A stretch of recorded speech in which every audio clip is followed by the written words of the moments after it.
Biliyor musun? Erken rezervasyon başladı. Yazın en renkli fırsatları cyprusparadise.com'da. %40, %50 hatta %60'a varan kaçırılmaz indirimler. Erken rezervasyon yap, uçak bileti fiyatına paket tatili al. Uygun fiyata Kıbrıs tatilinin adresi cyprusparadise.com. Zaman akıp gitmeden acele edin. Bir bakmışsınız yaz gelmiş. Cyprus Paradise. Tatiliniz bizimle güvende.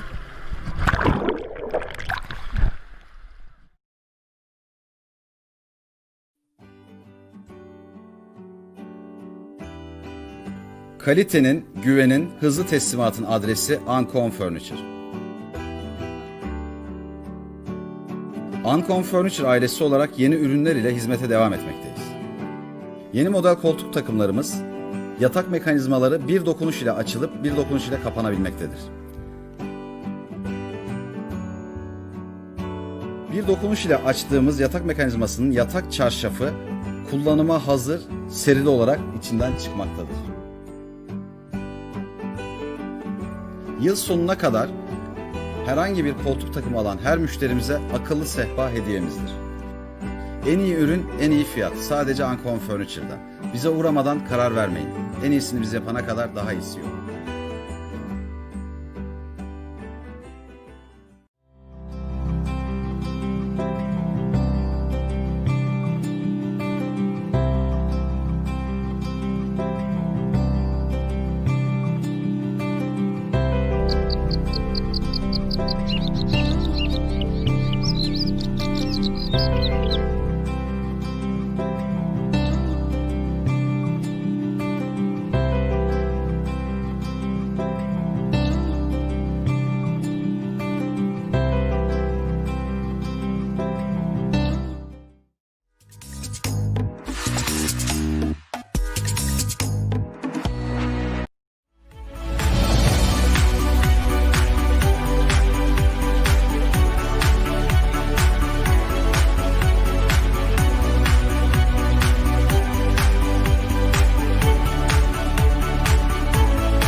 Welcome to our next episode of the latest printed press. I'm Aishan Jamal, and tonight, yet again, we're going to be discussing the latest on COVID-19, and we're going to be focusing on the community, health and finance. And I must say, we have an amazing lineup of people and experts tonight on our program. Our guests include Hussein Hoja from the Cyprus Islamic Association. We have Fulya Yahaoğlu, the Senior Public Health Commissioner. We have Erkin Günay, who is the UK Turkish Islamic Trust. Erin Meto, the CEO of the Turkish Cypriot Community Association. And we have Yusuf Ahmet, who is a Senior Managing Consultant in Investment Banking. An amazing lineup of guests. Thank you very much for everybody for agreeing to come onto my program tonight. How are we all? Okay?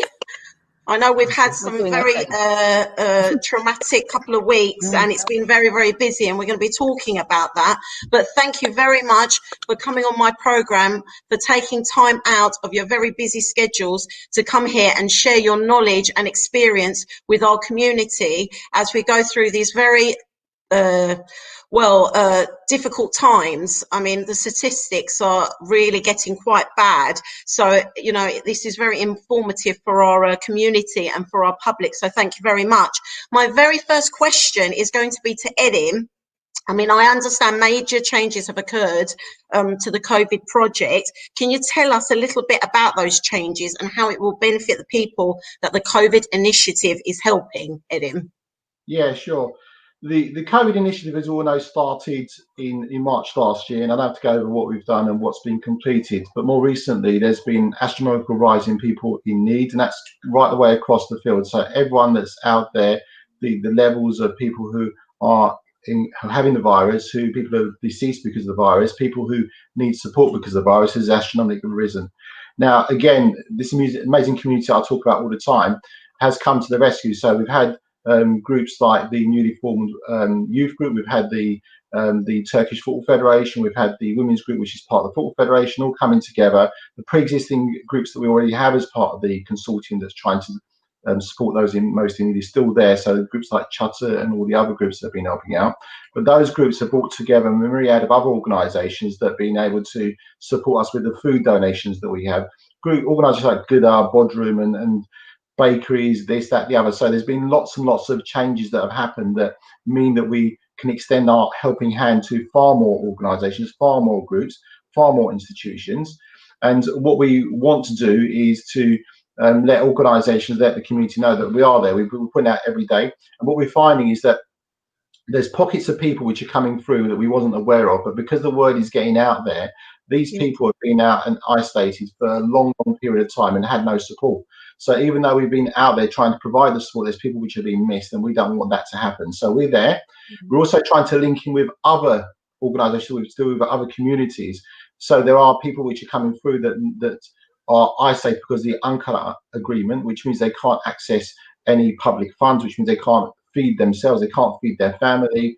So there are a host of other issues that are out there that relate to issues that are caused because of COVID, and it's us having to react all the time. So what we have today, again, I always say this changes tomorrow, will change the day after. But the main thing that's happened is that we've joined up with very, very strong other organisations which have been doing their own thing, but together we are far stronger. And groups like the Football Federation mean that we've got a very strong, stable structure that we can build on, and to be able to move forward to provide more food in the future, more meals, more befriending, more WhatsApp messaging groups, more TV programming, more stuff to do with mental health, because mental health is a growing issue with COVID around. And I know Yusuf's got a great interest in trying to support people with mental health, and he's going to be discussing that, I think, later on in the show. But yeah, the camaraderie that exists between the organisations is immense and amazing, and I think we need to keep that going. And I want to thank the guests as well, which are on this programme, which will also be speaking about their own issues and their own areas, and they're all kind of heroes to all of us, because what they do is absolutely and outstandingly amazing. You know, but that's the main changes. The main changes are vast in the context of what we can do with it, because it means that there's far more organisations which are part of this partnership. There's more funding which is coming, although limited, still more funding coming in, and with developing on the relationships that we already have with other organisations that have been there for a while, like Cyprus Islamic Association, Chutter. Yes. No, it seems like, you know, you're doing a lot again. And what's amazing about TCCAs is that you've got the finger on the pulse.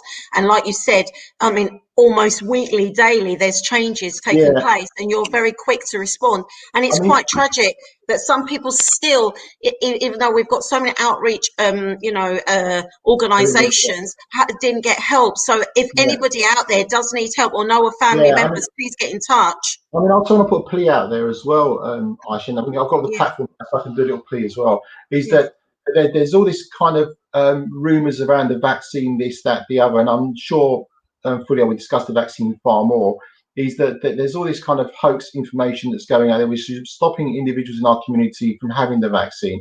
I think, you know, if you do want to check up on it, yes, do check up. Use structured formats that give accurate information around what issues you might have around taking the vaccine. But the more people get protected, it's not only for ourselves, not only for protecting me or protecting you, it's protecting our families and protecting the community at large. Because without the vaccine, we're taking 2 steps back in being able to deal with this, and we're asking our community to accept the fact that we're going to have high death rates, high rates of people having the infection for a long, long period of time, and all the associated stuff that goes with COVID, the long COVID, which is being highlighted as a major issue in various people who have COVID symptoms for a long, long period of time, all the unemployment, all the other aspects that come with it. So I'm pleading, if you are taking the vaccine, then fantastic. If you're not, for whatever reasons, do your research first through factual information sites and find out for yourself. Don't go on various rumours or conspiracy theories that are out there which don't have no ground. But you use your own intelligence and try to find out accurately what the actual issues are, and see if they fit into what if they answer your questions. In other words, if they do answer your questions, and you know, we would have a far greater chance of combating COVID. Yes. Yeah, I mean, I agree with Edim 100%. I mean, my parents and my in-laws have had it, and I would strongly recommend for people to take the vaccine. I mean, Fulia, who is on our program tonight, can give us a little bit more expertise and information on that. But thank you very much, Edim, for all the information that you've just shared. And I know that you yourself has had the vaccine, so it's firsthand. Fulia, welcome again to the program. Thank you very much for coming on again. Like I said, you're a beacon of hope for us because you give us that actual hard facts as a scientist. But Fulia, in respect of the trying to get a handle on the spread of this virus, I think we had about 1,800 losing their lives yesterday alone. Can you tell us where we are with ensuring we are protected, and is there an end in sight? Is there an end in sight? Thank you, Aisha, and thank you, everybody. It's a pleasure to be on the program and to give out information to our community. Yes, we've had the tragic kind of 1,820 deaths. These are recorded deaths within 28 days of testing positive for COVID-19. That's the highest since the first round of the pandemic. It's, it's a real tragedy. And firstly, I just want to extend my condolences and prayers to all within our community and those around the UK who've lost family and loved ones due to this pandemic. It is incredibly tragic. I mean, at the moment, we've got about 3.5 million confirmed positive cases of COVID and about 93,290 deaths due to COVID. That's unbelievable, because at one point, I think 50,000 was seen as too much, but we're nearing the 100K mark, and it is really, really tragic. Number of reasons for that. We could go into all sorts of political issues, but we won't. This is more about kind of supporting the community. So one of the things is around kind of, I suppose, not going into lockdown sooner. Then there's easing of restrictions during Christmas period. I mean, this is the 28 days means that it happened kind of 28 days before, so throughout the Christmas period. And then you've got the highly transmissible Kent variant, which has caused so many problems. I mean, at the moment, the R rate is probably around 1, so it's quite high, 1 on 1. I think in terms of providing hope, we have got the vaccine, the free vaccine. So we've got the Pfizer BioNTech, we've got the AstraZeneca vaccine, and in March we will have the rollout of the Moderna vaccine as well. Now, at the moment, vaccination has started, I think, the 3rd week of December. They're now progressing quite rapidly through GP surgeries, through pharmacists, through local hospitals. I'm aware that Chase Farm, North Middlesex, Barnet, Royal Free, they're all providing vaccinations for staff, health and social care staff, as well as I think now we've got larger venues like cinemas, and I know mosques have gone online as well to provide vaccinations, particularly for those BME communities who are particularly scared. I mean, they've been disproportionately affected by COVID, particularly our communities as well. And I know there's fear amongst them around the vaccine, and I think just having it in the mosque, if possible, kind of relieve some of that kind of fear. And also, I mean, we want to give out information and let people know, which I'll do later on. We've also got the 7 vaccination centres across the UK, one of them being in East London at the Excel Centre. We've got the Army, we've got St John's Ambulance, we've got volunteers. They're all supporting this vaccination programme. So in answer to your question, we've got 4.6 million people vaccinated to date with their first dose. There's about 343,000 second dose.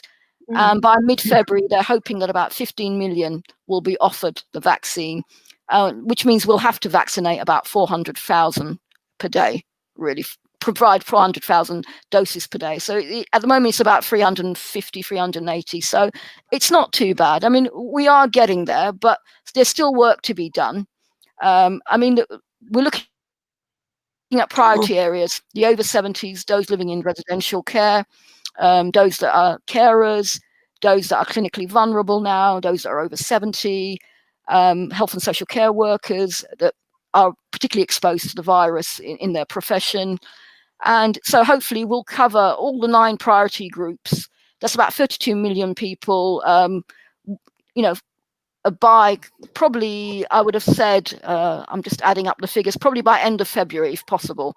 The rest of the population, unfortunately, is going to be by autumn, so which means the under 50s onwards, up down to 18. Yes. But but there is hope. We've got the vaccine. I urge anyone, who's worried about it, to ask us questions, to look at reputable sources of information, as Erin said. It is our only way out at the moment. Otherwise, we will be going backwards and forwards into lockdown, back into easements, then back into lockdown. And as you know, this virus particularly mutates, as viruses do. So Yes. the best way is to protect ourselves, protect our families, protect those that we care for by getting vaccinated. I agree. And obviously this vaccine actually covers the variant as well, we must stress, because we've talked about this in the 2 previous programs. I mean, you've been very informative and, giving us detailed, examples of what the vaccine is all about and given us the history behind it. So I urge people to look back on our programs about that, because actually, Fulia, you've given us a lot of information about it. So really, I would say, I mean, it's really sort of made me very comfortable with actually getting the vaccine. And for people out there, like you said, so that we're not going in and out of lockdown and that we are more safe, I think we should do it. That's the advice. And I couldn't agree more with Erin. I mean, I have to say, mental health is going to be our biggest problem coming out of this. It really is. I mean, it's affecting all of us, but particularly our young people. And I think, we need to think carefully about why we don't want to get vaccinated. Not about, I mean, there's no forcing of you to have the vaccine. It's not mandatory. In some countries it is, but it's not mandatory in the UK. And I think people have to realize we've had vaccines for years. Smallpox was eliminated. We, used to get vaccinated for diphtheria, BCG, tetanus. So I think we didn't think anything of it. No, we didn't. So I think, yeah. Okay, thank you very much, Fulia. I'll be asking you a question again. There is so many comments coming in.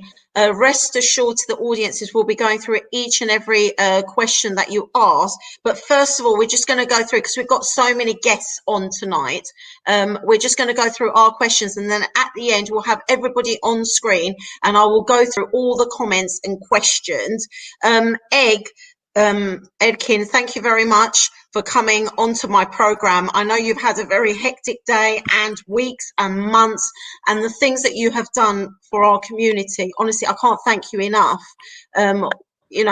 We'll forever be indebted to you. I mean, I know it's very daunting days. You've got the daunting task of handling the arrangements with the bereaved and providing them with some solace. Can you tell us about how you are coping with this and a little bit about the whole process? Okay, so bless you, Aisha, for that introduction. I think anybody in this position should do the best they can, and I'm humbled to be in the position that I'm in. Equally, it has been challenging with our community. I come from a different angle. I just need to give you some background. Whereas I've grown up in the community as a little boy, watching our uncles and aunties and people coming into my mum's shop, which was on Green Lanes for 40 odd years, Music Dunyasir. And then people coming to the mosque from the other side. So I've seen all the people that we are taking care of their last journey. So it has a very emotional effect on us as well as the families. We have a relationship with 99% of the people, well, all of the people that come through here. Some of them are cousins and families and aunties and uncles. And so the impact has been huge on our community, up to date, and I'm probably wrong with the numbers. I think it's been 42, maybe 50 at this present moment in the last 25 days that our community's passed. Okay, now that's a lot of people passing away, and that's a big proportion of our community. We're Turkish Cypriots. We all know each other or what villages we're from, and so we're very, very much connected. So it has an impact. I'm watching the kids. I try to comfort them. My spiritual views and my own experience and my own wisdom has taught me that, when someone passes over, it's not final. The prayers are important. I try to encourage people to be in tune with their consciousness and their spiritual self. There's so many dynamics in what takes place, and the position that we're in. I try to, and it's been a huge shockwave. Shockwave is the only way I can describe it. And as I said, we're at the moment we are 2 to 3 funerals a day. Okay, that's families, big families. We're limited to numbers in the mosques to pay our respects. So there's an impact there. We're limited what we can do in certain cemeteries. We're not allowed to backfill, which is an honour and a moral duty that we do in our tradition and culture. Yes. With the COVID patients, we're very limited to what we can do. And then the problem that we do have, if we are in a position to wash our loved ones, the time that it's taking to actually get to the point to lay them to rest. So we've got now, we're 3 weeks everyday funerals, 2 to 3 funerals up until end of February, second week in February at this present moment. Okay. And, I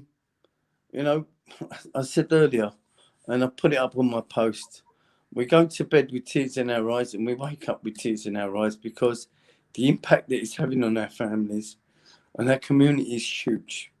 And how we cope with that, I pray for the kids, I pray for the families, myself, and I try to show them that, when someone actually passes over, it's not final. They enter into a place where it's timeless, weightless, and euphoric in love. We call it heaven state, and then we make our journey to heaven, to the light. So, I'm a believer.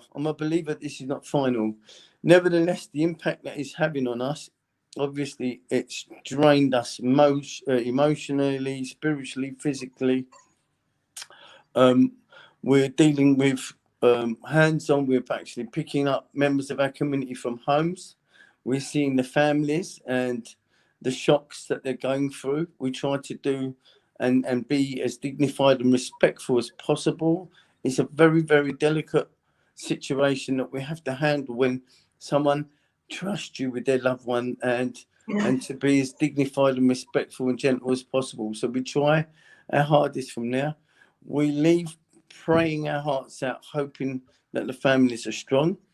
Then we're challenged with the paperwork process and the delay that brings to the family, because we're used to burying within 24 hours, or we've been taught to do that. And unfortunately, we're not in that position anymore. They've completely disconnected us from our due process of what our tradition is. The prayers, the washing, the viewing, the playing a role in the carrying and backfilling the soil, because this is what this is the only thing that we can do physically for our loved ones. And then once we've committed them to the ground, pray. There's a lot of power in prayers. So there are massive impacts in the way we were doing things, and now the way we're having to do things. So and the problem that we're faced, the biggest problem that we're having now, is the paperwork. You've got to tell the families how to register, and these are important. These are important processes, because if they're not done correctly at the beginning, you can lose a few days.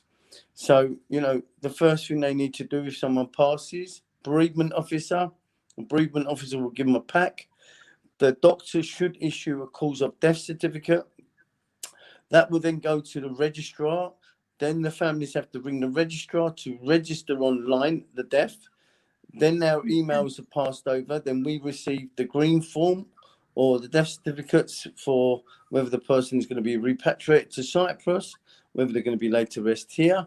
That's all slowed down, especially with the repatriations at this moment. What's happening with that?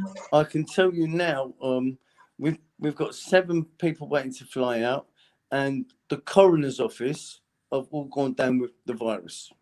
Okay, so when the coroner's office goes down with the virus, there's a huge problem. They've only just come back, and and they've explained to us what the situation is. So hopefully we can then send out the loved ones that we have here waiting to fly out. And this leaves more trauma for the families because they can't do what we're traditionally, culturally taught to do. Yes, that's Lay them right. to rest, Mm. pass, hand them over to God and say our prayers. So we've got this huge delay in that process. And then the other side of things, once we've got the paperwork sorted out, we've now got, we're an independent funeral directors, and we're a mosque. Okay, so we have the luxury of having the mosque Yeah. at our disposal. We have a Yes. mortuary facilities here. We've also got external fridges because the severity of the problem in a very short space of time, you're getting 4 to 6 people passing away a night, and we're having to pick them up. Yes. That's So a you lot of have to people. have them in the mosque. And then we're trying to put them through the process of getting the paperwork done, and then try and do the right thing and have them laid to rest. Then we've got the backup issue with the cemeteries. The cemeteries are not geared up to deal with the volumes of burials that are taking place in such a short space of time. So, we've got 3 weeks, 4 weeks waiting list with some cemeteries to lay our loved ones to rest. Oh my goodness. So in the meantime, you're storing the loved ones at the We're mosque. keeping them here. The ones we can send, we're sending. The ones we can bury, we're burying.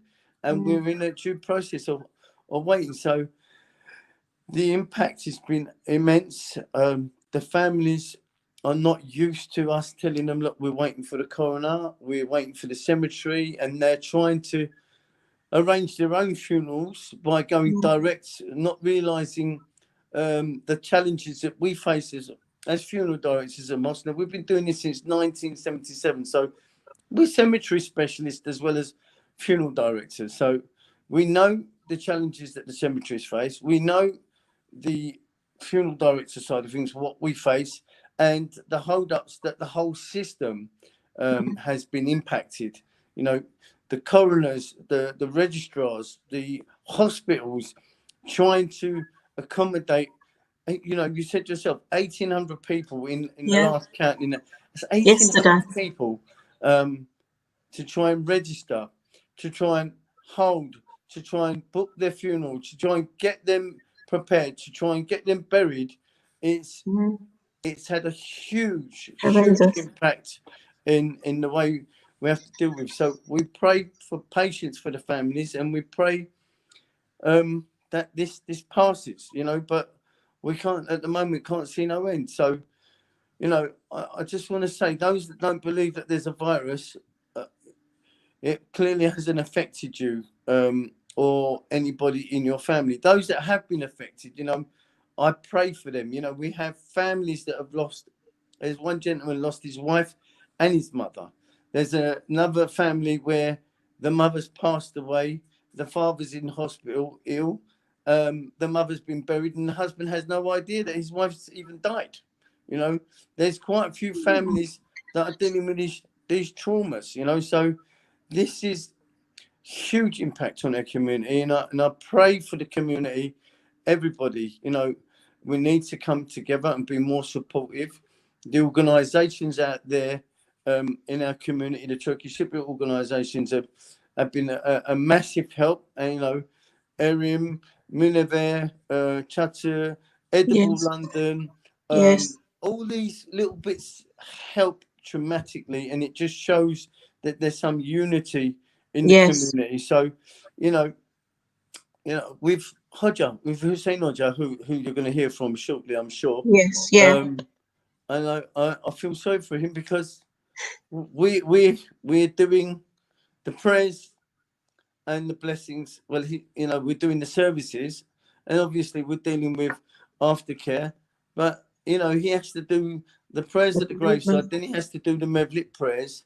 And if you can imagine, that poor soul has the volume of people that have passed within the last year or so from the COVID situation, when it first started at the beginning of last year to now, and Muhyiddin Hoxha, they're flat out. They're burnt out. So, you know, we tried to hold them up. They'd hold us up. You know, I take a lot of power out of the prayers that they do for us, and occasionally we try to accommodate amalgamation of Mevlik prayers for the whole community. Yes. And that's been a precious thing to be able to do that from our mosque, from Shakwa Lane Mosque, for the communities.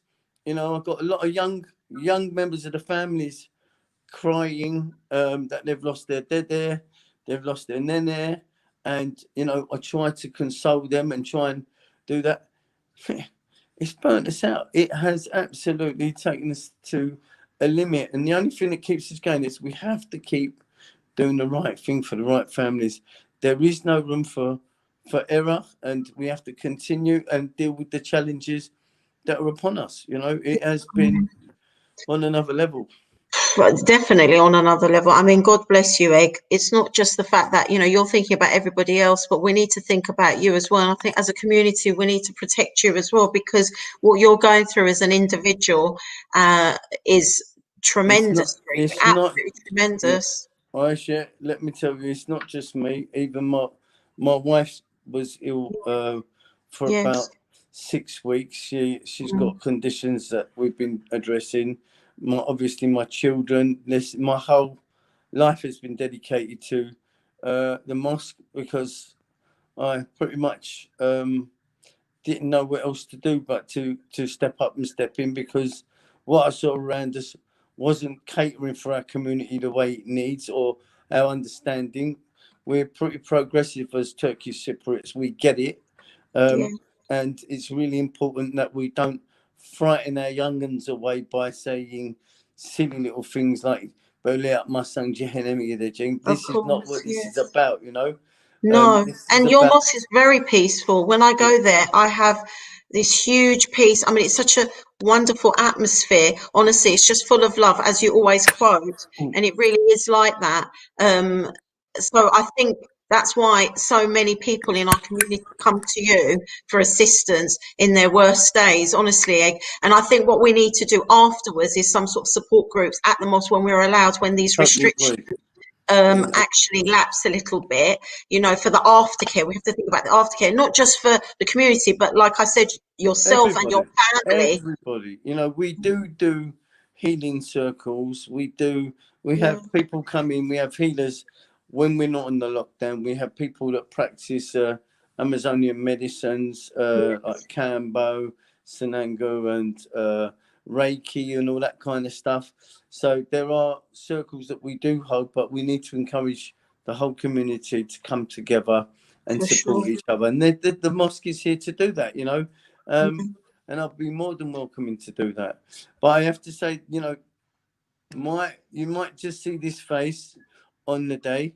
My wife plays a big part in what we do. She's operations manager. She coordinates the coroners, the cemeteries. She deals with the families, all the emails. That's not my area.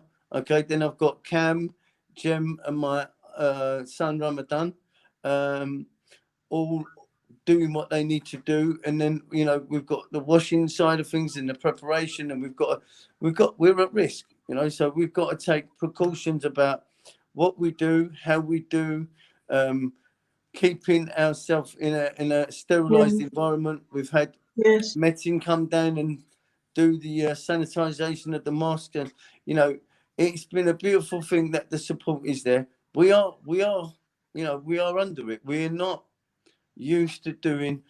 I mean, today we had 3 funerals. We're in Trent Park, we're in Tottenham, we're in Lavender Hill. Tomorrow we've got the same thing.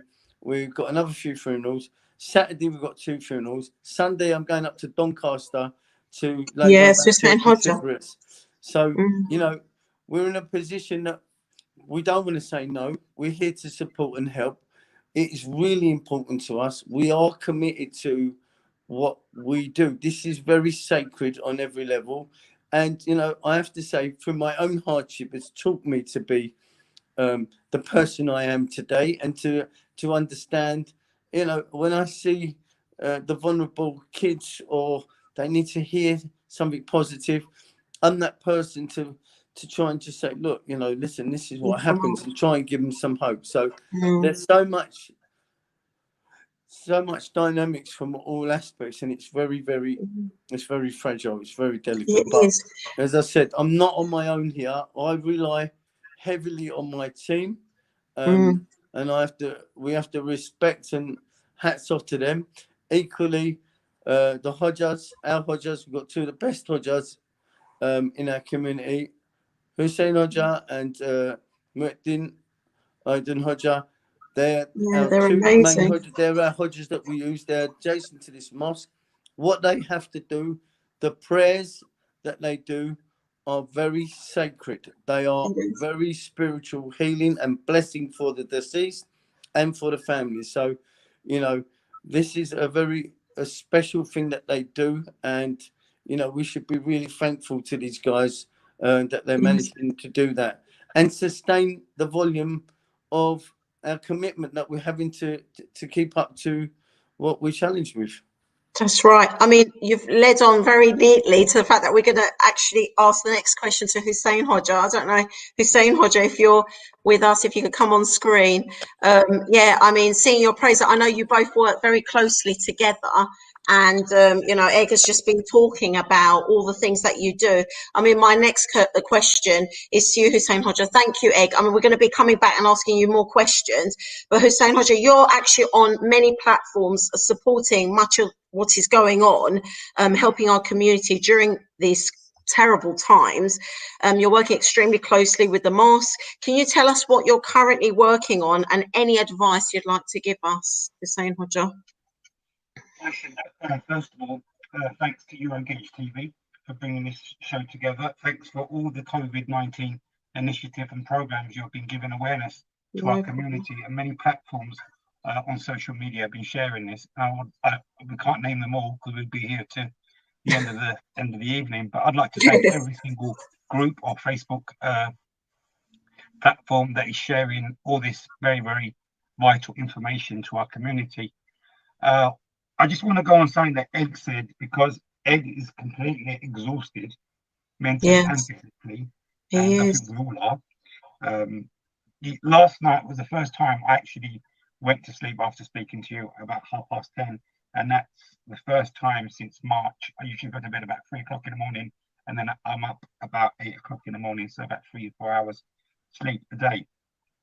The only respite we had was probably in September and October, and then as soon as the 15th of October came, things started going crazy again. So the only respite we had was 1.5 months. Egg gave a figure about 42 people. I'm sorry to say this, not because I'm counting, but I do keep a log. Just in January alone, and we're probably, we're not even on the 20, I don't know what date is today, but right, the date today is the 21st. Right, so since the 1st of January, we've had about 54 funerals come to us. And from the 15th of November to the end of 15th of December to the end of December, we had about 20, 25 then. So you can just do the calculations and know what our community is going through at the moment. Yes. The community is really, really suffering. Hit hard. We've gone round and round in circles, and we've actually landed back where it was in March. I can actually say it's actually worse than March 2020. I thought March 2020 was bad, but this time it's really bad. We've been inundated with death. As Egg said, you wake up with tears and you go to bed with tears. What we see at funerals is very, it's very emotional. It's very painful as well. You're seeing people lay their parents to rest. And we have to remember that a lot of these people have died in hospital. Families have not had a chance to say their goodbyes. I know, this is the tragedy. I know they can't go in, can they? Yeah, a lot of them. Some hospitals are quite kind enough to allow some sort of internet, Zoom or whatever they use.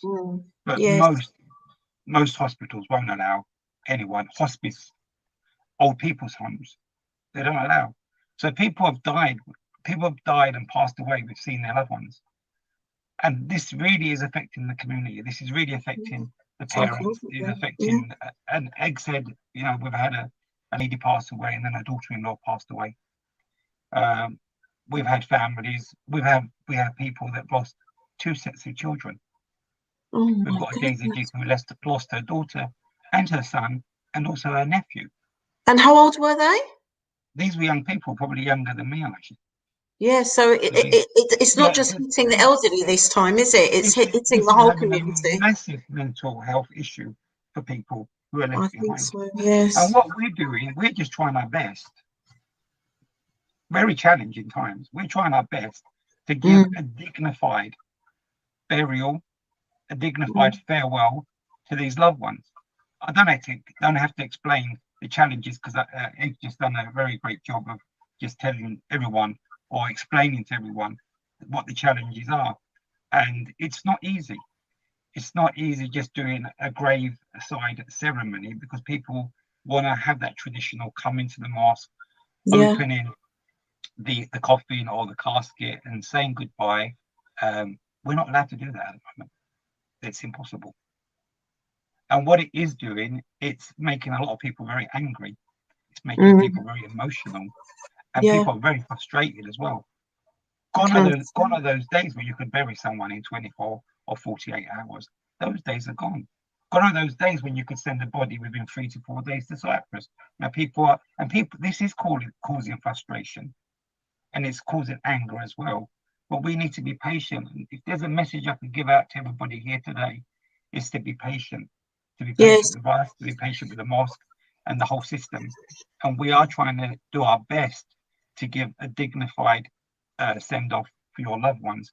I also want to thank TCCA, not because I'm a committee member there, and I wish I could do more, but unfortunately, due to other commitments, I'm not doing a lot for TCCA at the moment, but we're following what they're doing.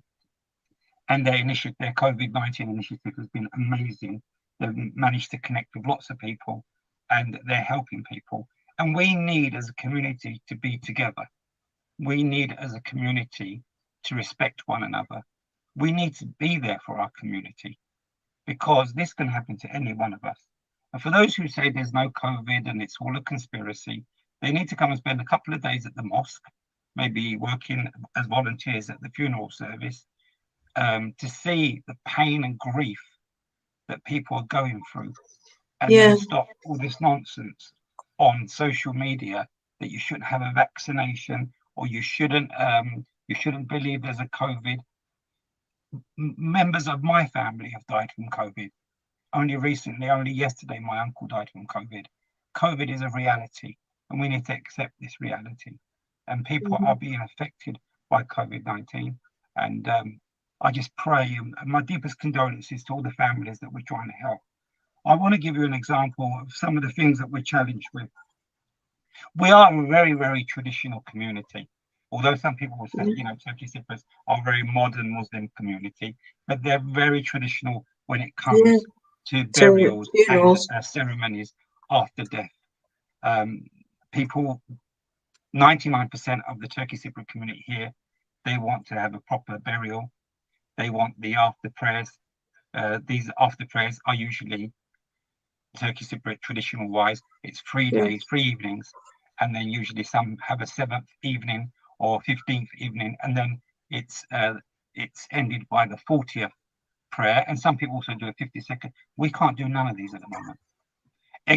Egg and the mosque has been very kind to do a collective prayer for many people, and thanks to Eurogauge TV and the other channels who've actually screened this and streamed this so the public can see. And this is very appreciated by many people.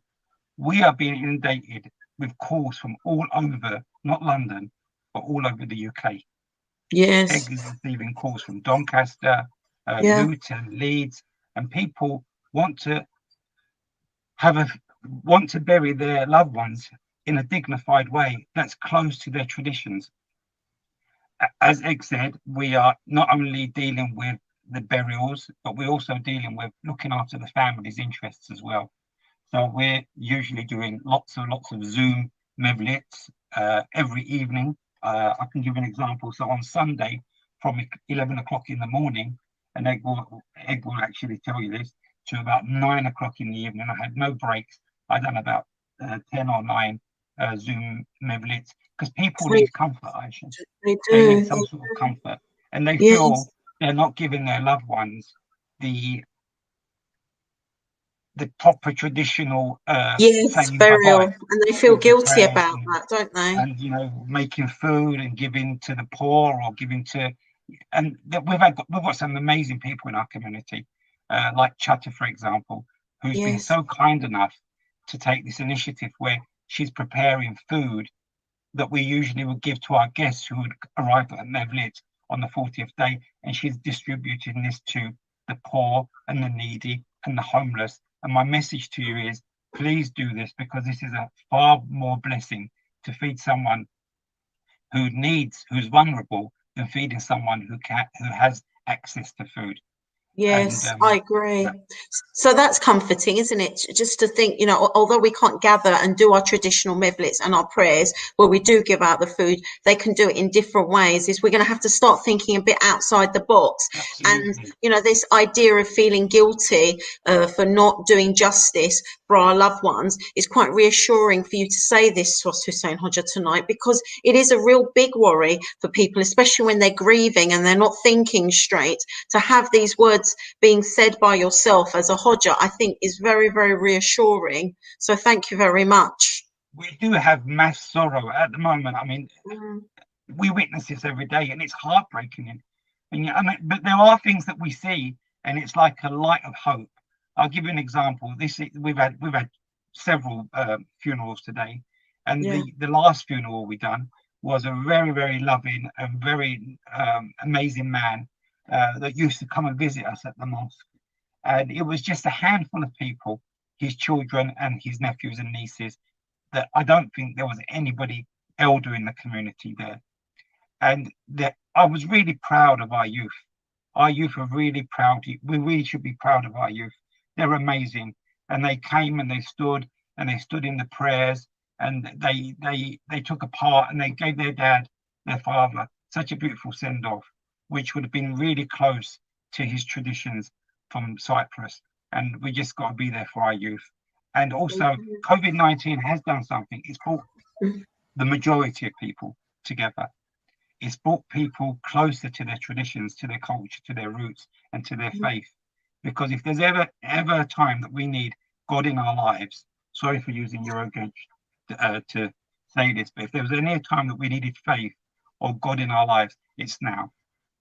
that's very true. I agree with that. I think you need to have faith and you need to be good. And, we need to, as a community, pull together and support each other. And like you said, most of us have done that, but we could do a little bit more for sure and be responsible, follow the rules, please, everybody. I know it's really hard. I know it's a strain on our mental health. This time around, it's been very difficult for me as well, but we must follow the rules because the death rate has to go down, and people with a vaccine, all these scaremonger sort of stories that are out there, it must be ignored, because we've had the experts, and I can 100% say, listening to the experts, that the vaccine hasn't got all these different things that people are saying. And, do your research, like Edim said, and really think carefully, because I think that is the only way forward, is to ensure that the majority of our community are vaccinated.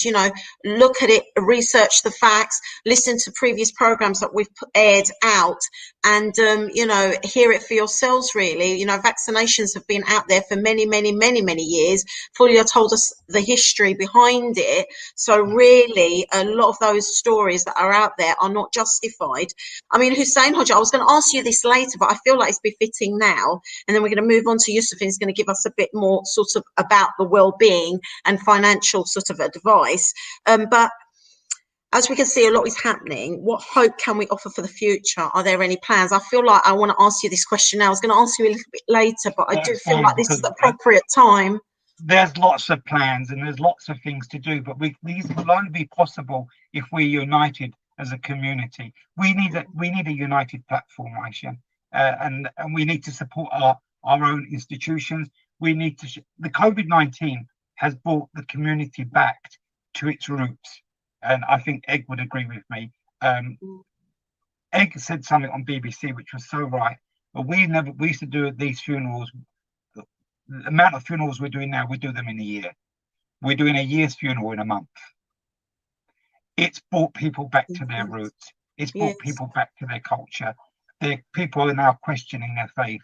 They're questioning belief in God, and they're coming back to the mosque, a mosque that is welcoming to them, not telling them off or not preaching to them. You know, because the last thing you want to do is preach to someone when they're burying their loved one. It's not in the Sunnah. It's not in the tradition of the prophets. You need to show respect to people when they're coming to bury their loved ones. And the last thing you're going to preach to them, because we've lost a whole large amount of people in our community, even our elders, who've actually distanced themselves from their faith and from the mosque because of clergy in the past, as Egg said, condemning everyone to hell. You do this, you're going to hell. You do this, you're going to hell. And we need to really be above that. We need to welcome people. We need to encourage people to be united, and we need to help one another. We've got some amazing groups, and I think we can put so many plans in. But as you said, Aisha, and I think you really answered the question yourself, we need to make the mosque not just a mosque for worship, but a cultural centre where people can come together. We need the bereavement council. We're going to need the bereavement council. We're going to need volunteers who have actually experienced losing someone. And we need those people to help these mothers or these fathers, these brothers and sisters who have lost loved ones. It's just, there's no words for it. That's for sure. I know. I mean, I fully agree. And we were having this discussion last night where you said somebody told somebody off for crying. There is no right and wrong way of grieving, by the way, is there? And I'd like you to just verify that. I really dislike this when people who haven't got really, I'm not a scholar. I'm not even a Hodja, let's be honest. You know, the nickname has been given to me by the community, but I do my best. I do my best to give the best service I can to people and understand what they're going through. But how can you go to a funeral and tell someone not to cry? It's just, and there's nothing, you know, of course you have to mourn your loved ones. Yes. It's part of us being human is to shed tears.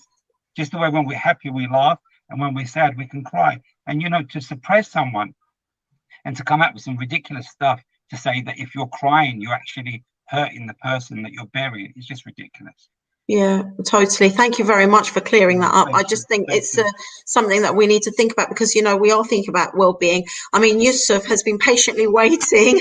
I mean, if we could have Yusuf come on, is quite a good point to get him on because we were sort of talking with Hussein Hodja about well-being and mental health.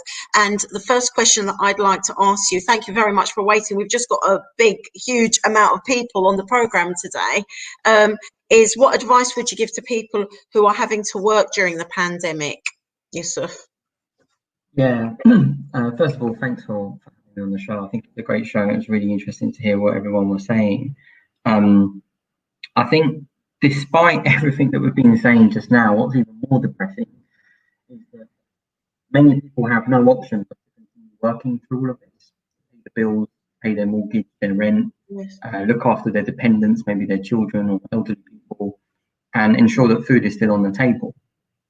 And in addition to that, a lot of people have felt a significant financial strain with furlough, reduced pay. Some have even been made redundant. Yes. And it's also a really tough time at work.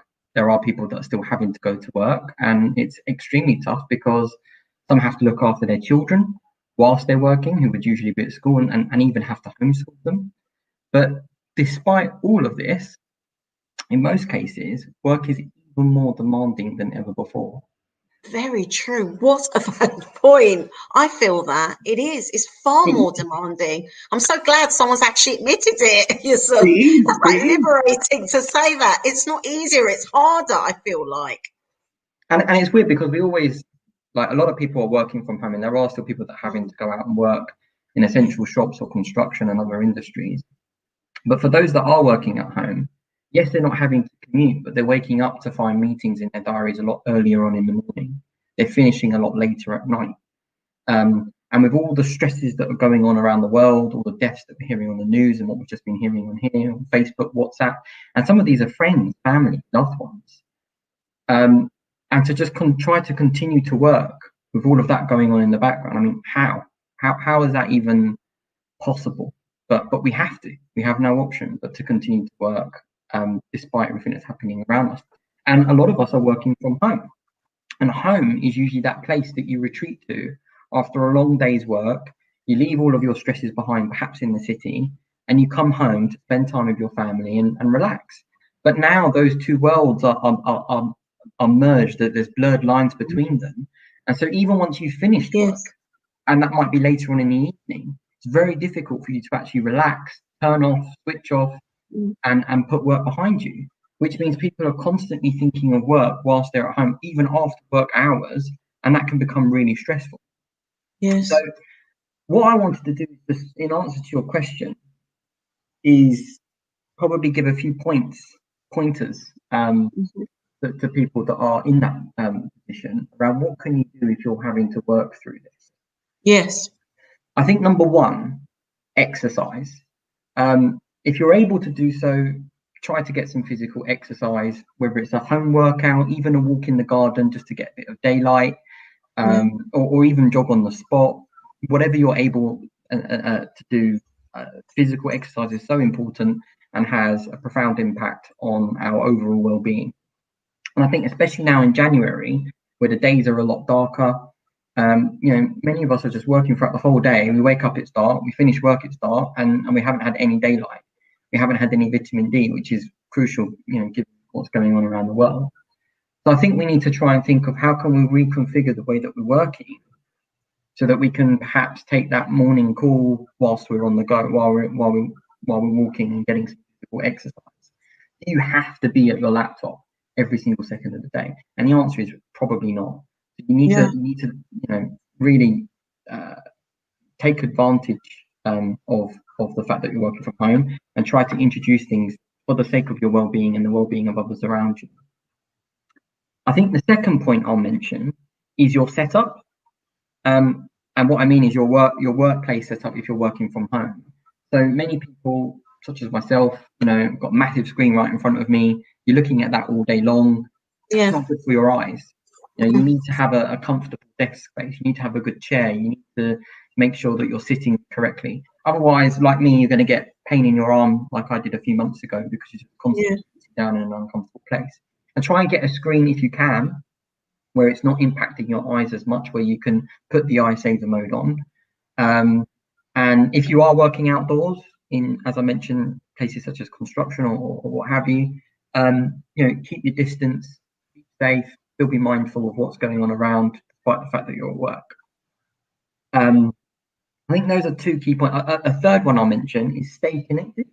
I think even though we're working all day long, it's important to just take that lunch break and perhaps give a friend a call, give a family member a call. Maybe it's your taser, your daya, your amja, whoever it is. Give them a call. Listen to how they're struggling with this as well, because we're all in this together. We are not alone. That's true. Yeah, we need to share. We need to vent. We need to share our frustrations. And when you listen to somebody else, you're almost escaping your own world for a few moments, and you're taking a walk through somebody else's struggle. But sometimes that's good because it reminds you you're not the only one that's struggling, and actually there's people out there that may even be struggling more than you. I think the fourth one I mentioned is burnout. If you don't know what it is, now's the time to learn about it. Burnout is real. There's many people that are affected by it. Work is stressful more than ever, especially with the stressful world around us outside of work. You need to manage your workload. You need to manage your time, and you need to prevent it from happening. So I think speak with your employer, your manager, whoever it is that you're working with, maybe your colleagues, and work out a way that works best for you and for them. Flexing the way that you work doesn't mean that you're working less or that you're not adding as much value. It actually means that you're going to be more productive. Sometimes doing loads of hours isn't right. It's not about working hard. It's about working smart. Yes. We have to think about that.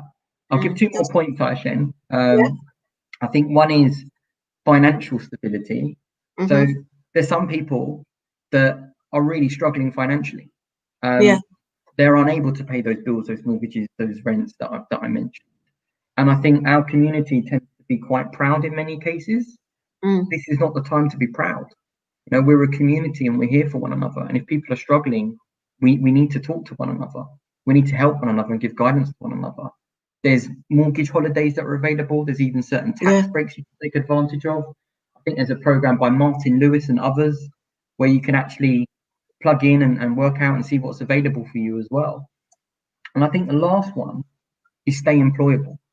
You know, if you are out of work at the moment, I mean, and apologies, I've been going on about people who are working, and you might be like, well, Yusuf, I'm not even working. I've been made redundant and I'm still financially struggling. What can I do? Well, I think now's the time to tap into your network, to your community, you know, hit up those recruitment consultants, those online job boards, get yourself out there, show that you're available for work.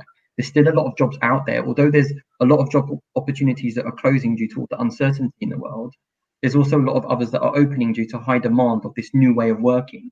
So I think work on your CV. If anyone's looking to get into professional services, you're welcome to reach out to me on LinkedIn. You know, I'm happy to give advice, and there's many other people like me. And I think, you know, with COVID going on and Brexit as well, let's not forget that there are a lot of jobs that are no longer going to be around even for the foreseeable future. And I think we need to start to think about what new skills do we need to learn whilst we're not working, and what new careers do we want to explore. And I want to finish on this, that particularly the Cypriot community, we are known as a people who are incredibly versatile, who are incredibly flexible. We've shown throughout our history that we've dealt with, you know, many tragic themes, earthquakes. I think there was one today as well. I hope everyone's safe. You know, throughout our history, we've had famine. We've been taken over by loads of different people, lots of different types of Cypriots: Greek Cypriots, Turkish Cypriots, Armenian Cypriots, Maronite Cypriots, and the list goes on. We've all lived together in harmony, and we've all learned to get along with one another and adapt and be flexible. And many of our ancestors, whether it's our grandparents, our parents, whoever, who came to a different country to start a new life, they had to learn a new language. They had to adapt. They had to flex themselves. And as a Cypriot community, this is what we have within us. And we need to tap into that part of our DNA now more than ever and say, actually, perhaps the business I've been running for the last 30 years, 40 years, maybe it's no longer relevant in this new way of working. Maybe I need to transition and learn something else. And we can do that as a society. We've done it before and we can do it again. That's a really, really good point, Yusuf. I did say I wasn't going to ask any questions from the public, but there is one that is specifically for you. So while I've got you here, before we open it out to everybody else, it's quite a long question, but quite a good one. I just want to ask you this question from our public. Gulnil has put, my question is to Yusuf. Some people are falling into financial difficulties again due to this lockdown. The government has only put a 6-month max holiday payment for mortgages, loans, etc. But what about those who have already used up this 6 months and are still struggling? People are being told that their accounts will be in arrears if no payments are made and no extra support can be given. What do you think about this, and what advice can you give? I mean, obviously, it will have to be general. We can't give specific advice, but yeah, I can't give financial advice. No. I think it's a difficult time, economically speaking.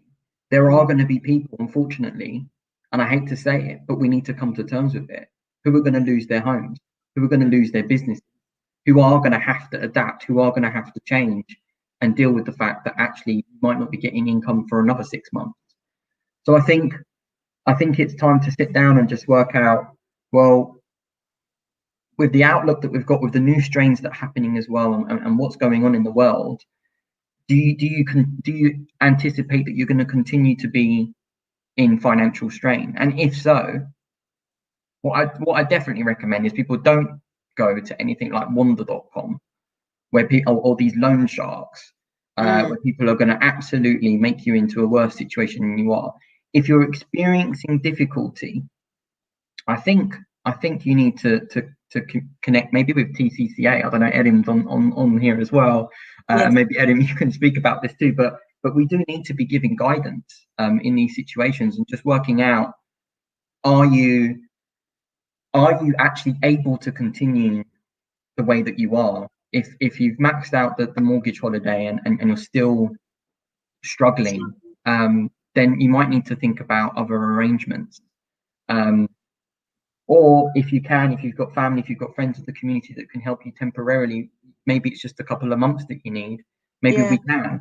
But I think that was a good point when you said this is not the time to have pride, is to actually reach out. And if there is somebody in your support bubble that you can speak to, you might be pleasantly surprised. They might give you sound advice. They might be able to help you out. But I think definitely if you're in a position where you're struggling, you need to speak to somebody. And maybe even, I don't know, use of Citizens Advice Bureau and places like that.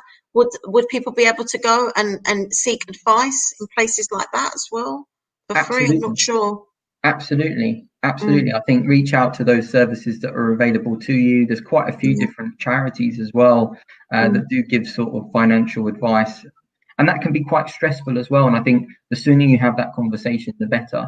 And there's no answer to that question because it's really specific to each and everyone's own personal situation.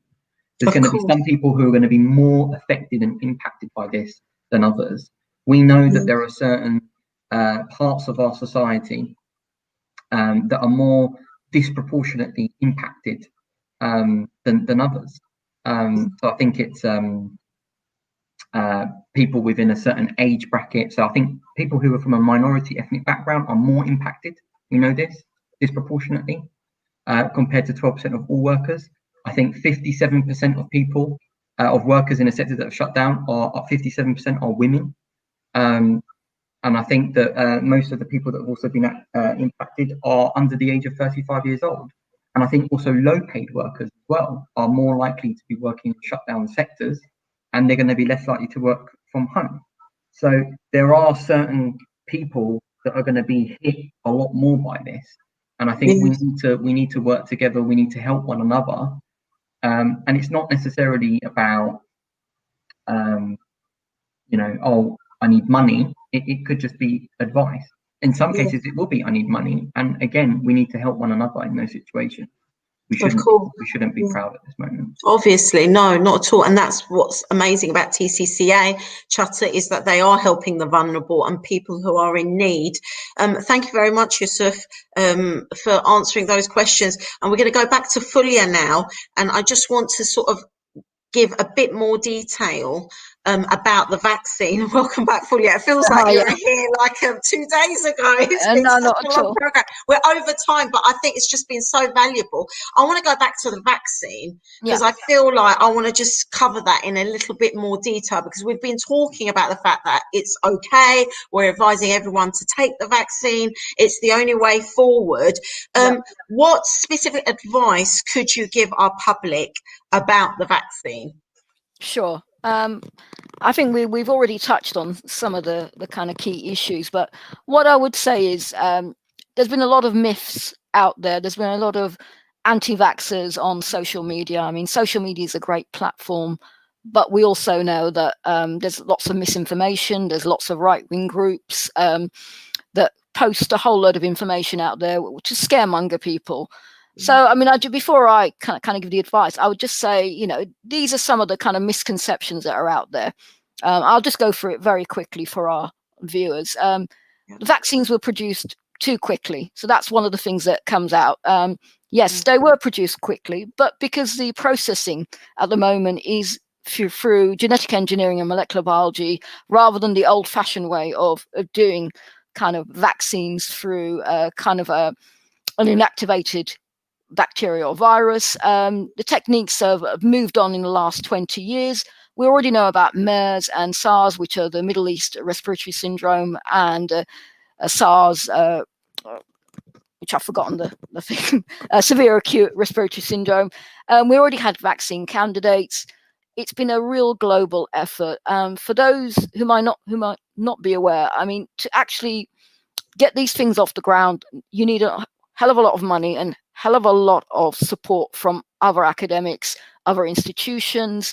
When I was in science, it was really very much a case of you didn't share any information because it was all about publications, it's all about getting money for your department, etc. This has been an absolute global response. Academic institutions, we've had pharmaceutical companies all involved to try and ensure that we get a vaccine on the ground. Is it safe? Well, that's a good question. Phase 3 trials, 40,000 pages of data been given to the Medicines Health Regulatory Authority. The Joint Committee on Vaccine and Immunizations have looked over all the safety, effectiveness, and quality of this vaccine. In America, the Federal Drug Administration Agency, the Center for Disease and Control, and the National Institute of Health. These have all looked at these vaccines, bit by bit, and made sure they are absolutely safe. Side effects, of course, all drugs and vaccines have side effects. Taking paracetamol has a side effect. Taking Nurofen or ibuprofen has a side effect. So I think we just have to look at the information and say, look, that people are taking this. My mum took the vaccine yesterday, and she's recovering from cancer. My father as well is taking one on Sunday, and he's in his 80s. Mum's in her 70s. Can you get COVID from the vaccine? No, you cannot catch COVID from the vaccine. It's not a live vaccine. It's just a bit of the protein coat. It's so you get some symptoms, flu-like symptoms. Symptoms, a sore arm, a bit fatigued. Sickness. Yeah, I mean, you're talking about it's a corona, so a crown, so a bit of the crown that the material, it gets an immune response, and that's how your antibodies work to try and build up your immunity and to give you a response, because they know something's foreign in your system. Right. If I've had the COVID, do I still need a vaccine? Yes, you still do, because natural immunity won't be lasting long from the evidence that we've seen, and you can get reinfected again, and many people have been reinfected. So it's really important that you do have the vaccine. I mean, preferably have it post a couple of weeks, 2 or 3 weeks after you've had COVID, rather than kind of straight away going in to get your vaccine. Vaccine products, they contain no animal or egg products. So if you're vegan, if you're worried about that. Yes, there was rumours. We were going to make a joke about that altogether on the screen about has it got pork in it, has it got beef? There's no pork, there's no animal products. I mean, it's been endorsed by the British Islamic Medical Association. I mean, it's just some of those things. I mean, some of the other things I can tell you, which are even more bizarre, are the vaccine doesn't contain microchips. I mean, that's people are, you're being tracked. Bill Gates is out there tracking you. No, he's not out there tracking you. We're already being tracked through GPRS from your mobile phone. Surely. Every time you shop, you've got a credit card or a debit card. It knows. You go on Facebook, it knows. I mean, for heaven's sake, it's really, really silly. But we have to put our people's minds at ease. At the end of the day, I mean, they have a right to question, but just make sure that, you listen to the experts. Does a vaccine alter your DNA? No, it does not alter your DNA. You only get an immune response from, as I say, part of the protein of the outer coat. That's what's giving you the immune response. It's not going into your DNA. There's no aborted male fetuses. I don't know where that came from, but I read that. Oh my goodness. What? Honestly. And the vaccine trials were not just in Africa. I mean, they were all over the world. I mean, the Pfizer-BioNTech was in the USA, Europe, Turkey, South Africa, South America. The Oxford AstraZeneca trials were in the UK, Brazil, South Africa. And we're talking thousands, 40,000 for the Pfizer-BioNTech, 22,000 for the AstraZeneca, and I don't know how much for the Moderna, but equal amount of people, help volunteers in the trials.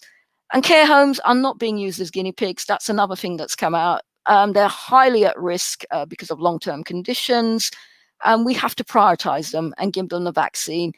And no, it won't make you speak Klingon, but I think that would be great for some people if they spoke Klingon. I'd love to speak Klingon. No, would I don't mind that as a side effect. Absolutely. I mean, my advice would be to take the vaccine. It offers you long-term protection to those around you. And also, I mean, I just wanted to say, I mean, you know, we're being vaccinated to protect the most vulnerable in the community. There are some people who cannot take the vaccine.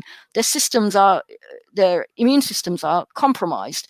You know, they have autoimmune diseases, they've had organ transplant, they've got real hypersensitivity. So we have to be absolutely mindful that if we should be vaccinated, because we're trying to protect those with very, kind of multiple conditions in the community. Yes. As Erin mentioned, the long-term effects of COVID. I mean, for anyone that doesn't know about COVID, I mean, the long-term effects can last up to 6 months. The fatigue, the damage to your lungs, your other organs. I mean, in some respects, I've heard so much, around the fact that it can cause total amount of damage to your body that you can never go back to where you were. So I think it's about getting vaccinated. I mean, our community has been disproportionately affected. We've heard from Egg and we've heard from Hussein Hodja. I mean, it's absolutely heartbreaking to hear some of the things that are going on, some of the numbers. People have lost families. I know people that have lost families, young people as well as elderly people. I know a family member who lost his wife. He's in hospital. He's not even aware that she's died. It's just horrendous at the moment. So I think getting vaccinated is important. And the other thing is, which I mentioned, was that if we don't get vaccinated and we don't achieve that herd immunity, and herd immunity would be about, I think the WHO recommends about 70% of the population, but it depends on each kind of disease itself. But we're talking about 50 million people being vaccinated to to ensure that, we are safe, that the virus isn't being transmitted. It sort of dies down to some extent. So it's a massive kind of system that we have to work in to get people vaccinated. And I think if we don't do it, we are going to go backwards and forwards into lockdown, because lockdown, yes, it's great, but it's had a detrimental effect on all of us. As you said, Aishan, the mental health aspect of it has been enormous. I'm feeling it more this time round. I'm working from home. It's isolated. You're not meeting up with friends. Work has become home. Home has become work. I mean, I live at home. I don't have financial worries. There are people out there who, as you say, they're in rented accommodation. They have financial problems. They've been furloughed. They've lost their jobs. It's causing so much angst around us. And I think it's the isolation aspect of it, not being able to meet friends, the trauma experienced by the loss of family members. It's going to be really, really difficult once we get back to some kind of normality to be the way we were. I don't think we'll ever go back to the way we were. I think absolutely right. Hussein Hodja said, we are questioning, all of us are questioning our time on this earth. We're questioning our faith. We've had an increased number of suicides in our young population. There's been a real lack of self-resilience. I mean, it's really impacted on them. I mean, their education, their self-worth, increase in cyberbullying. We know there's been increases in domestic violence because of the lockdown, increase in drug and alcohol issues, purely because people are looking for an outlet. Yeah. I mean, it's great, how your outlet is your faith, but there are other people who are using other means, and it's really, really difficult. I think we will have long-term trauma, post-traumatic stress disorder, our doctors, nurses, those working on the front line who've experienced horrendous things. I mean, it just has, and we're all exhausted, and exhaustion leads to mental health, and mental health leads to other physical health conditions. So I think what I would say to people is get vaccinated, please. If you have any concern, raise it with us, get the information, talk to us, talk to professionals. No one's forcing you to have a vaccination. There is no mandation around this, but the risks of not being vaccinated far outweigh the benefits. I think so. I really, truly agree with you. And like you said, obviously there are certain groups of people that are getting it. So if you're offered it, then you must take it. I mean, there's lots of comments. I'm going to get everybody on the screen in a moment, because I think what I'll do is I'll just get everybody to say one lasting comment, because we've actually been doing the program for over 2 hours, and my program normally is 40 minutes, but we've gone over. But there's a lot of comments out there by our public. And one person, Ren, has said, it's petrifying that people in our community refuse to let their parents take this vaccine. They are putting them at such risk because of all these misconceptions. It's so upsetting. And I know somebody in my husband's family, and the family that they've married into, and it's the case where they haven't allowed one of their parents to have the vaccine because they're so scared. And we are really trying to convince them not to be scared, because on a lot of, and you'd be surprised, Fulya, it's on mainstream television, it's on YouTube, you know, it's all over, you know, the world, all these misconceived ideas. So it's really good to have somebody like yourself come on and advise people. And I fully agree with you. I think the way forward out of this pandemic is to take the vaccine. There is no other way forward, I feel, and we're going to suffer more financially, like Yusuf has mentioned. Egg and Hussein Hodja have mentioned the, you know, the amount of deaths that are happening, the mental health impact it's having on us, our work. People are burnt out. People are burnt out. I think that's exactly it. We're all burnt out. I mean, I feel burnt out. Yeah, and I'm not even doing half of what everybody else is doing I on think the program tonight.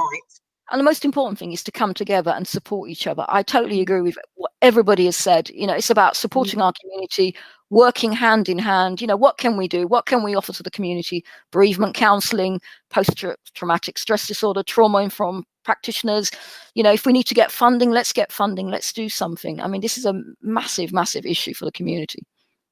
Yes. I don't know if we can get everybody up on the screen now, because I'm going to just go through all the comments and just get everybody to give a lasting words, really, any message that you'd like to give to the community. I mean, if I just quickly scroll up, we've had an amazing amount of comments. I mean, it's record comments. I'm not going to be able to go through absolutely everybody's, but it's, you know, just loads of support, people saying, Ian, thank you, have a great show, everybody thanking everybody individually. Gulfidan saying no one is left alone because of our hero, Edim, that has brought these amazing partnerships together and really make a difference to the elderly and vulnerable. I mean, I was going to ask you, Edim, very quickly, I'm going to sort of just like literally bombard you with a few questions. There was a question that I was going to ask you, what can the community do to help?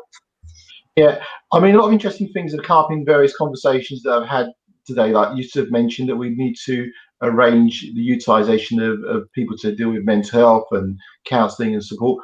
We've had those discussions outside of it. So one of the things that we're considering is that we're looking at organising a volunteer base. So people that do have skills sets in certain areas, then they can be utilised with individuals that come through to organisations like us, organisations that come through to the mosque, for example, and need those sorts of areas of expertise or help. So that's one thing we're looking at. Longer term, what would be far better is we get projects funded which can actually deal with this, because this is not going away. The COVID issues that we have now are going to be different to what we have in 6 months' time. In 6 months' time, there's going to be far more prevalence of mental health issues. They're going to be far more identified. There's going to be risks of people losing their homes. There's going to be support mechanisms which need to be built up. So the issues are always changing. They're changing on a daily basis, and we need to react to them. So this forum allows us to bring our leaders together and to look at ways that we can actually make those things happen. And something else I want to pick up on is what Fulya said, is that, you know, we all feel burnt out, and I feel more burnt out this time than I did last time, because last time we had an ENRO that we was planning. We was saying September vaccine comes out, then that happens. Now it's one thing after another, and you know, I can't imagine what you know, Hussein Hodja and Egg are going through, because they've been through this, and last time, you know, it was very hard for the community to try and provide any support to them, and this time it's gone well over any expectations we've had around deaths and people catching the virus and all the other aspects that come with it.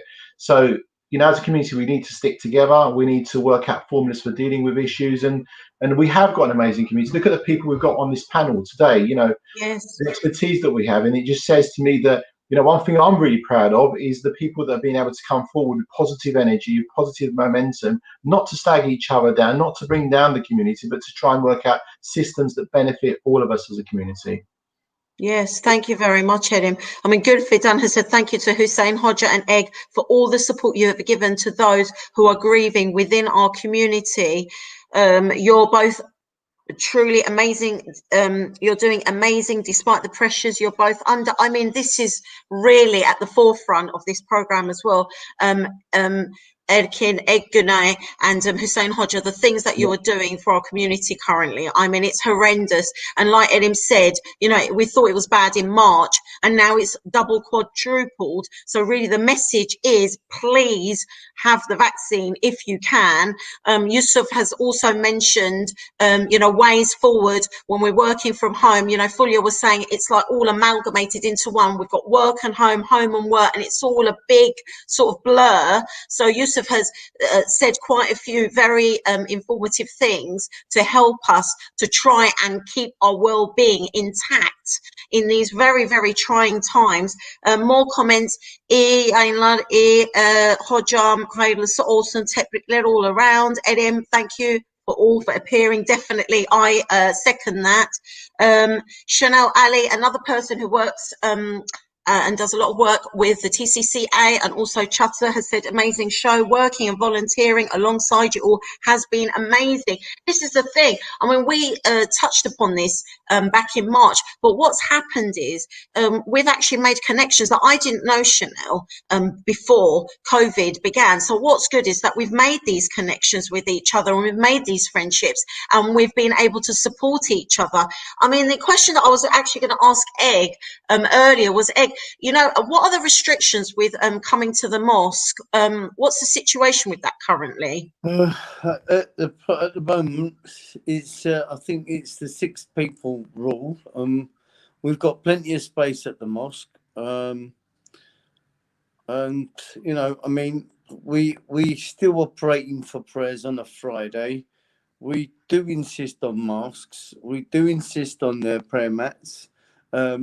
We are challenged with trying to protect our community, but at the same time trying to support the community because it's sorry. Oh, your phone's dropping. My phone's got I want to tired. see your beautiful face. That's it. My phone got tired.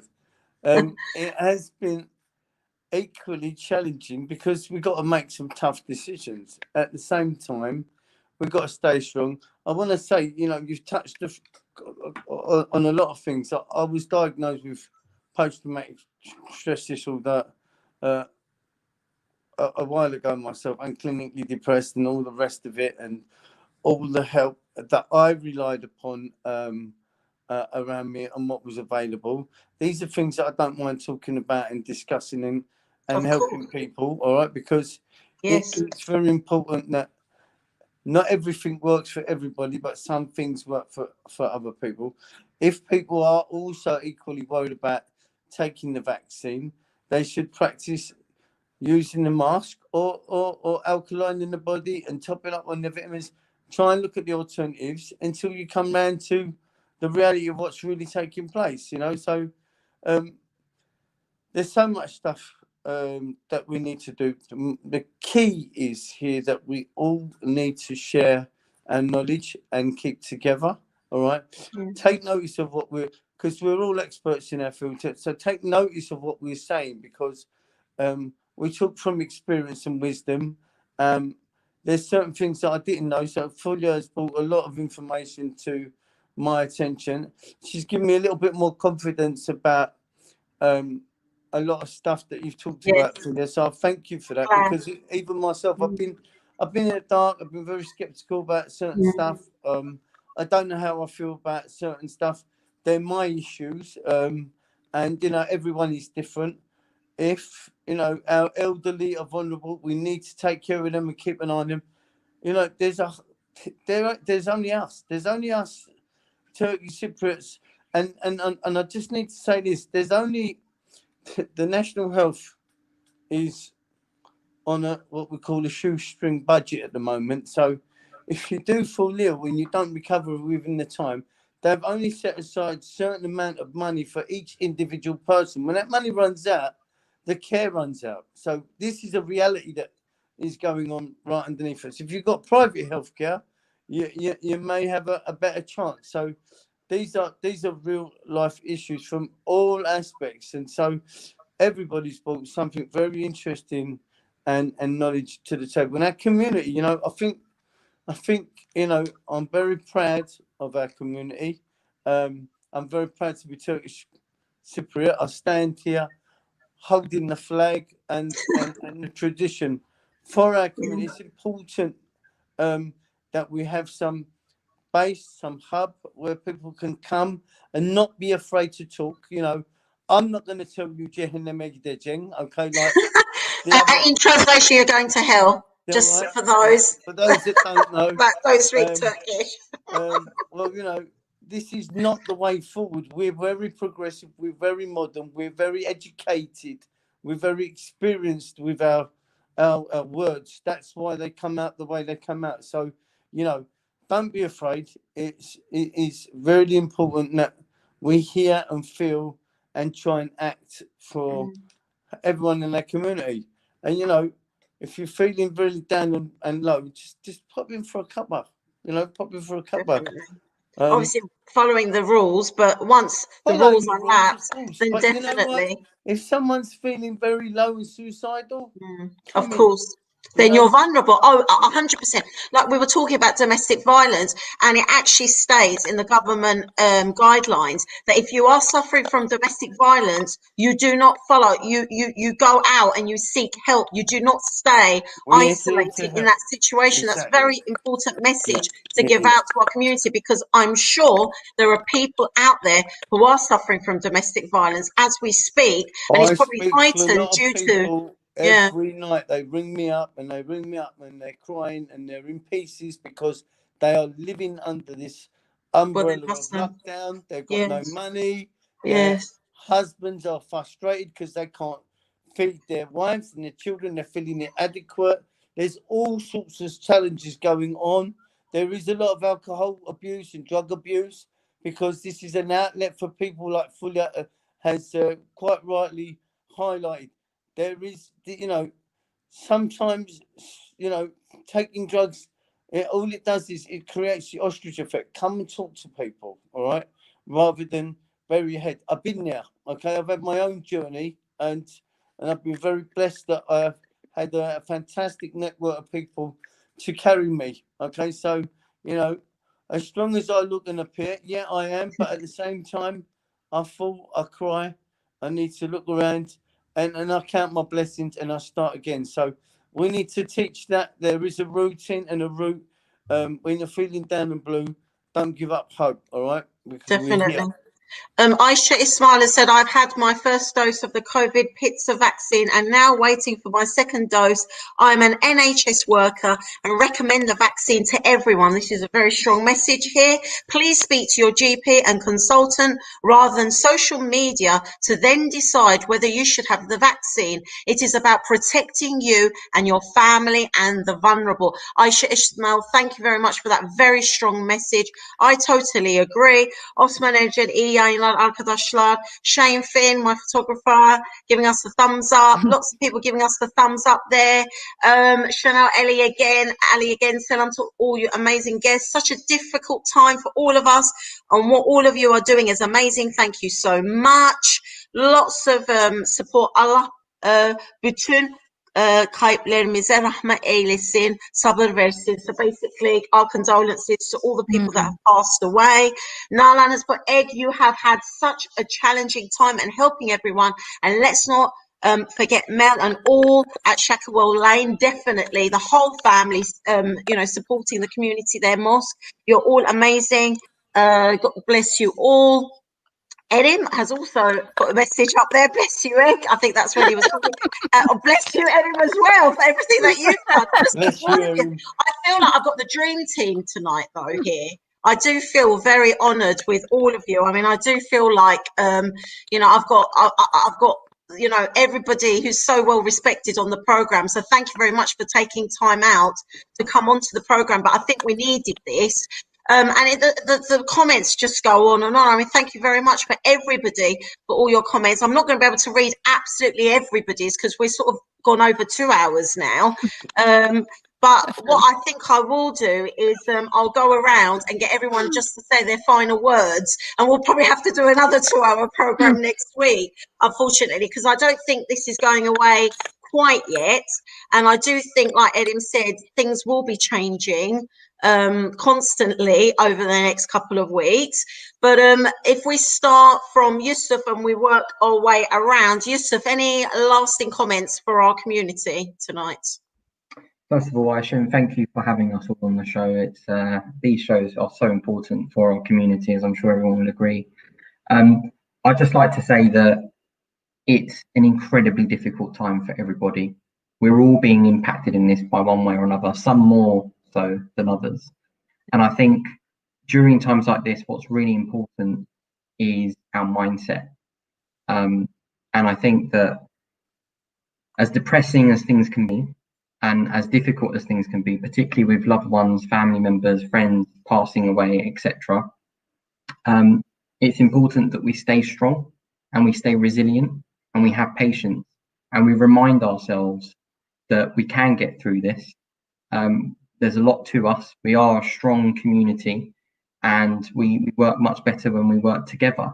And I think one thing that we do here at home is every night we count our blessings. We name 10 things that we're grateful for. And psychologists tell us that showing gratitude has such a profound impact on your well-being. And remembering that, yes, things are difficult, but there are others that are probably sleeping on the streets right now in this very cold weather, don't have access to food, don't have access to clean water. The list goes on. I'm not diminishing the impact that it's having on each and every one of us. All of our pains and struggles are real, but there are others also that are less fortunate, and we must still be grateful. And from a spiritual perspective, especially given that we've got Egg and Hussein Hodja on the show as well, you know, in those of you that are of the Muslim faith, the Quran begins with one word, and that is Alhamdulillah, which means that all praises, thanks and appreciation and credit belongs to God. And it starts with gratitude. And it doesn't matter whether you're Muslim or not, it doesn't matter whether you're Christian, Jewish, whatever you happen to be, gratitude is where it starts. And I think even in times like this, we need to remember what we should be grateful for and keep a positive mindset. That's my message. A great message. Thank you very much, Yusuf, for coming on the program.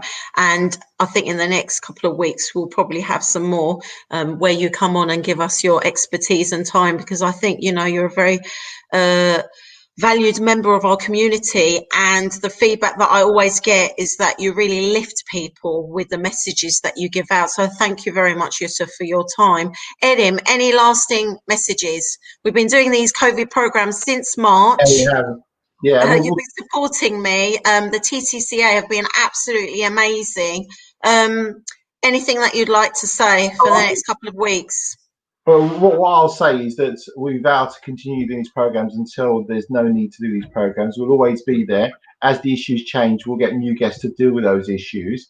And as ideas come up, we'll try to make them happen, not just us as TCCA, because it is a team that makes this all work. It is us all as people who are within our community to take responsibility for the most vulnerable and the most elderly and the ones which are most isolated, and try to move forward with these ideas.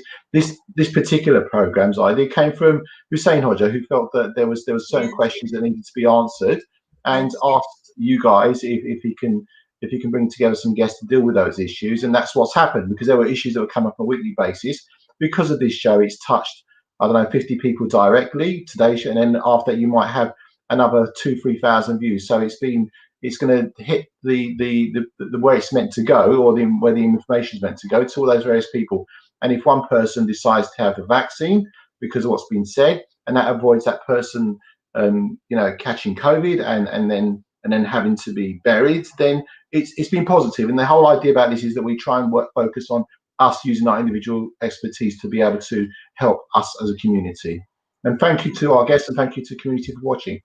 Yes, thank you, Edim. Thank you for all your support week in and week out. Hussein Hodja, what would you like to say to our community and our viewers? My last words would be, I'm really thankful for being on this program. Thank you again.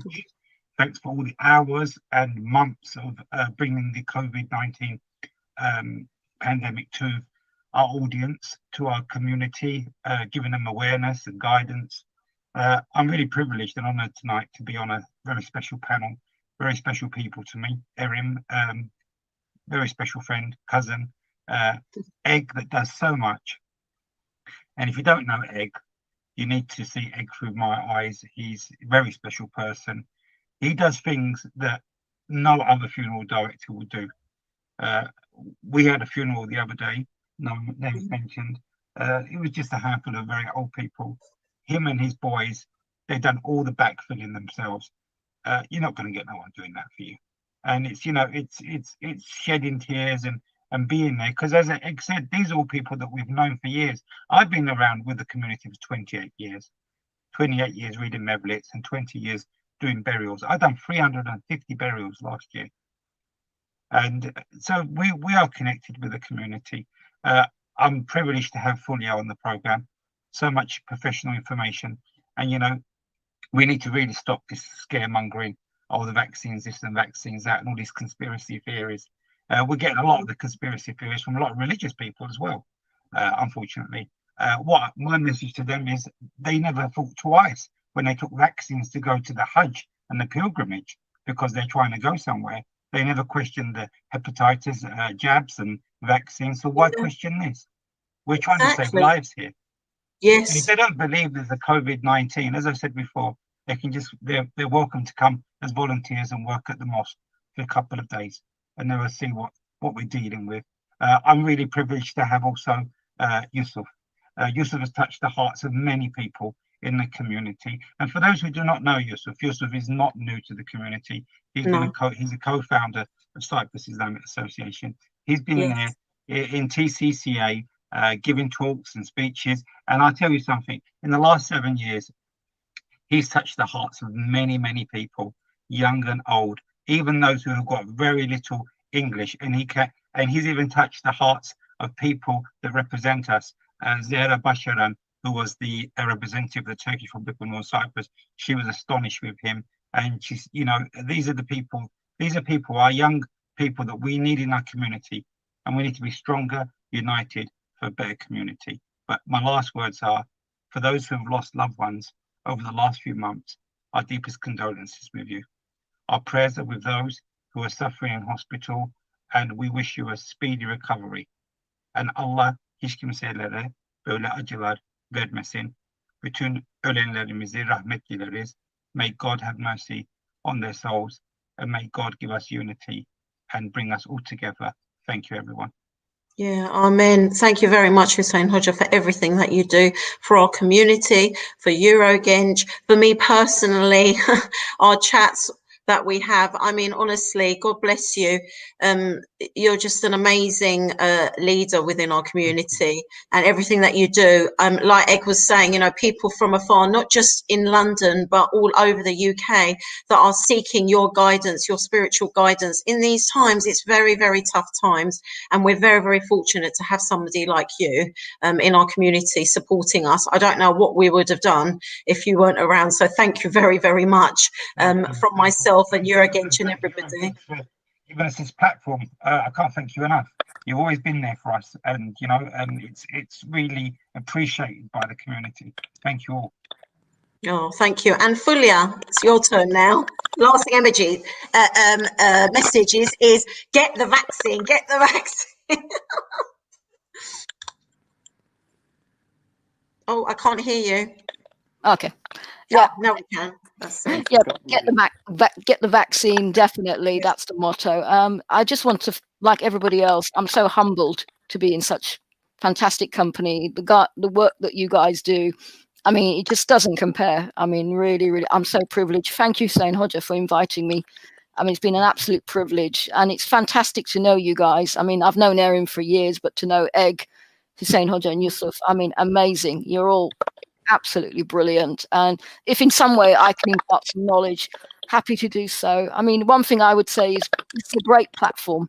It's an absolutely amazing platform, and I think particularly for our younger generation, I mean, they're going through very, very difficult times, and I think it's those that we need to look at as well, not only our older generation but our younger ones, because those are the ones that are having a massive impact around the COVID in terms of building resilience or not having resilience. I mean, it's and mental health issues. I mean, so I think what I would say is, you know, we all need to work together. I'm happy to work with with all you guys. I mean, I haven't had a chance at the moment because work's been so busy. I do frontline. I mean, I manage frontline services, but absolutely around drugs, alcohol, mental health, happy to assist, happy to kind of do whatever I can to support the community in any way. I think when united, we can do so much more. And I think, and I, what I would say is that, yeah, I mean, if you need to talk to us. We're all there. I mean, we're all on social media. You know, you're not alone. I mean, the last thing I would want is somebody to sort of think, I can't, you know, I'm going to take my life because this is impossible, or PTSD or whatever. Talk to us. You know, you've got a platform here. We're all here to help, no matter what time of day. So thank you to everybody. It's been a great program, and I'm so privileged. Thank you, Fulia. Yeah, thank you, Fulia, because like I said, you're the one that convinced me about the vaccine, gave me all the information.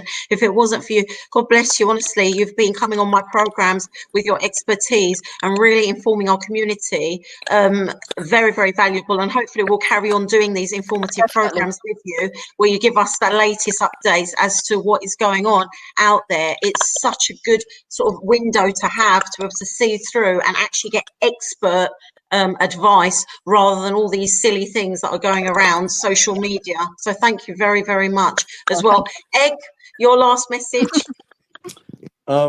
Just something that Yusuf touched on. Gratitude is a very, very powerful thing. So thank you, Yusuf, for bringing that up. It really is. It's an important thing. Erin, you know, is up there. He's holding the Haringey massive up there. A lot of love and respect. Hussein Najjar, you know, again, he's a valuable asset to the community. And, you know, again, Aisha, yourself, the platform, it's very important that we're having some kind of dialogue and communication. And very much a pleasure for you to share the platform with you. And hopefully we'll get to meet and catch up. Definitely. My last message is really simple but very powerful. It really is all about love, and I think we need to bring that together. Okay, not be afraid. I know we're standing in our isolated circles, but really, you know, we need to be together because there's only us. And if anybody needs any help, I'm sure everyone here is willing to listen. And it's really important that, you know, what we do here for the community, we are right in it, right up close, as raw as it can be, and as fragile as it can be. You know, we do what we do here with love, compassion, empathy, and sincerity and integrity. So, and I know that comes from everybody on this platform. So, I just, you know, I'm praying for everyone. And as I said, it's really all about love. Let's show some love. Yes, thank you very much. And like I said, Egg, I think those ideas that we have, when I come to your mosque, the atmosphere that I have from yourself, from your family, from your lovely wife, all the advice that you give, honestly, it's such a peaceful place. You make everyone feel so welcome and human and valued. Thank you very much for all the things that you're doing in the community. I don't know how we're going to ever repay you back for the wonderful things that you've done. I'm going to end it with Hatice's comment. She has commented all the way from Australia. She has put, yes, so we've got viewers all the way from Australia currently. We're thinking of all of our Turkish Cypriot community, friends and family in the UK. We wish you all the best to get through these devastating times. You have an amazing team of people helping. Thank you all so much. You are truly appreciated. All the best from Northern Cyprus and New Australia. I mean, it's amazing. I feel so privileged that we have viewers from all over the world actually watching us. And I think it's not even, I think it's like a very untoward time there, but they've made the point of actually tuning in and watching us. It just shows you how far we've reached out to our Turkish Cypriot community and to the community of the world. So I thank you very much for all of you for coming on my program. Like I said, I think I had the dream team on tonight. Thank you very much for all the information that you've given us. Thank you very much for all the comments, for all the viewers. That's it from us for tonight. Have a very good evening and hope to see you again next week. Thank you very much from Euro Genç TV. Goodbye. Good night.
Biliyor musun? Erken rezervasyon başladı. Yazın en renkli fırsatları cyprusparadise.com'da.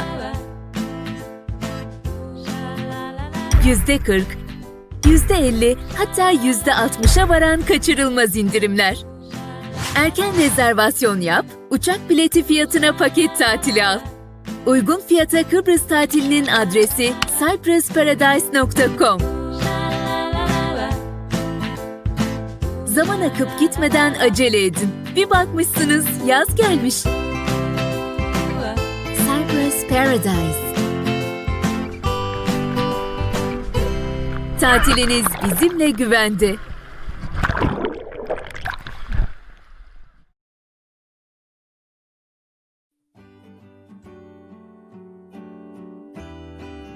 Kalitenin, güvenin, hızlı teslimatın adresi Ancon Furniture.